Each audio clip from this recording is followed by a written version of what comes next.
औज़ुबिल्लाहिमिनश्शैतानिर्रजीम यहाँ पे आए हुए मीडिया हज़रात का मैं तहे दिल से शुक्रिया अदा करता हूँ कि हमारी छोटी सी शॉर्ट नोटिस पे आप लोगों ने यहाँ तशरीफ़ लाया। तो सर मैं प्रेसिडेंट ट्रक कारगिल आप लोगों से मुखातिब हूँ। तो मैं आज यहाँ जमा होकर ये प्रेस देने का हमें बहुत बड़ी मजबूरी आई सर, इसलिए हमने आप सबको यहाँ तकलीफ दिया। तो हमारे कारगिल के अंदर बहुत सारे ट्रांसपोर्ट के इशूज़ हैं। हमने ऑनरेबल एलजी साहब से भी रिक्वेस्ट की सर हमारे ट्रांसपोर्ट इश्यूज़ को हल करना, ट्रांसपोर्ट एक पॉलिसी यूटी लद्दाख के अंदर बनाना, जब तक यूके से अलग हो गया कोई ट्रांसपोर्ट पॉलिसी नहीं है। तो सर हमारी सबसे बड़ी मजबूरी ये आई कि हमारे कारगिल के अंदर इनर्स में चलने के लिए हमारा एक ही रूट होता था, ज़नस्कार रूट। ज़नस्कार रूट को 2019-20 पे नेशनल हाईवे बनाने के बाद हमसे वो भी छीना गया। तो उसमें एक काम हमारा होता था फूड एंड सप्लाई का। फूड एंड सप्लाई का काम हमारा यहाँ से एडी फूड साहब से हमें डिमांड मिलता था और हम उसको यहाँ से डिस्पर्स करके ज़नस्कार के लिए पूछाते थे। तो कल 2 दिन पहले 7 तारीख को हमें ये एक इन्फॉर्मेशन मिला कि FCI का लोड जम्मू से डायरेक्ट ज़नस्कार के लिए जा रहा है। तो हमें बड़ा अफसोस हुआ सर कि हमारी एडमिनिस्ट्रेशन इसमें कोई इक़दाम वगैरह नहीं उठा रही। तो मेरी आपके माध्यम से हमारी एडमिनिस्ट्रेशन बिलखुसूस हमारी लोकल गवर्नमेंट जो हमारी कौंसल है, जिसमें हमारे 28 से 30 मेंबर हैं, जिनको हमारे इन गरीब लोगों ने चुन कर भेजा है अपनी रहनुमाई के लिए। तो सर मेरी आपके माध्यम से गुजारिश है कि इस मैटर को आप यूटी एडमिनिस्ट्रेशन हो या सेंट्रल गवर्नमेंट हो, खासकर MP साहब से मैं गुजारिश करूंगा कि आप कल 4 तारीख को दिल्ली जाएंगे इंशाल्लाह, हमारा इस मुद्दे को उठा के इन गरीबों का हक छीनने से बचा लें।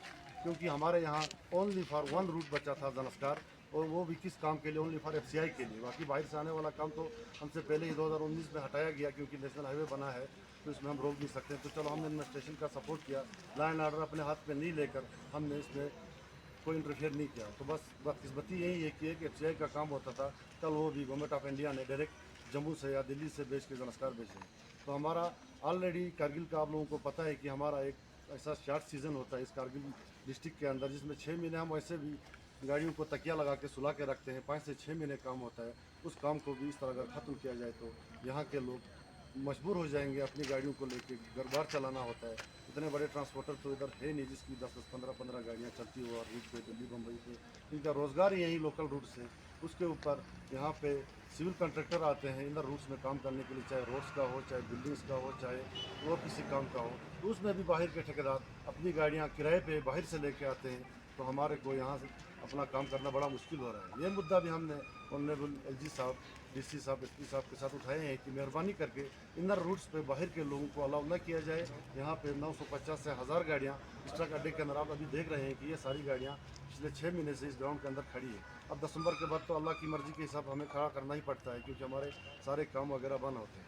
तो मैं आपके माध्यम से बिलखुसूस हमारी लोकल एडमिनिस्ट्रेशन हिल काउंसिल से गुजारिश करूंगा कि आप लोगों को, इन गरीबों ने चुन कर भेजा है, तो इन गरीबों के लिए आपको 10 कदम आगे आके इनकी इन मुश्किलात को हल करना पड़ेगा, वरना हमें चलना और हमें अपने बाल बच्चों को पालना इन गरीबों को बड़ा मुश्किल है। तो मैं इसके साथ आप लोगों का बड़ा तहे दिल से शुक्रिया अदा करूंगा और ऑनरेबल MP साहब से फिर से एक बार गुजारिश करूंगा कि आप जाएंगे दिल्ली, इंशाल्लाह हमारा इस मैटर को उठा के इन गरीबों के इस मसले को हल करेंगे। शुक्रिया सर। सर ये पता चला कि हमारी कुछ गाड़ियाँ ट्रुप्स लेके मेरिट जम्मू गई हुई थी, तो वहाँ पे हमारे ड्राइवरों को वहाँ का ठेकेदार मिला कि भाई ज़नस्कार के लिए FCI का लोड है। तो हमें ड्राइवरों ने फ़ोन कॉल पे बताया भाई ज़नस्कार निकल रहा है। तो मैंने ठेकेदार से भी बात किया, मैं बोला ठेकेदार जी आप ये गलत कर रहे हो कि भाई हमारा ज़नस्कार के लिए ओनली फॉर FCI का जो काम होता था वो एडी फूड FCI को डिमांड देता था और वहाँ से डिस्बर्स करने के लिए हम यहाँ से लोकल गाड़ियाँ बेचते थे। तो उसने क्लियर बोला मुझे अलॉटमेंट हो चुका है सेंट्रल गवर्नमेंट से, मैंने गाड़ियों को रोकना नहीं है। तो हम तो सड़कों पर तो उतरे नहीं क्योंकि कानून अपने हाथ में हमने नहीं लिया। हमने ये सोचा, इससे पहले हम CC साहब से भी मिले इस मसले को लेके, MP साहब से भी मिले, जिनका आज 4-5 दिन से कोई जवाब नहीं आया। तो आज हमें मजबूरन ये प्रेस देना पड़ा कि आपके माध्यम से हमारी सरकार के कानून तक ये आवाज़ पहुँचे, इन गरीबों का ये मसला हल हो जाए।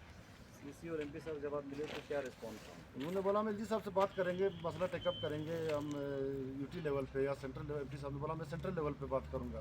तो हमें 4-5 दिन से नहीं हुआ, कम से कम 20-40 गाड़ियाँ इस रूट पे ट्राले और ट्रकें जा रही है।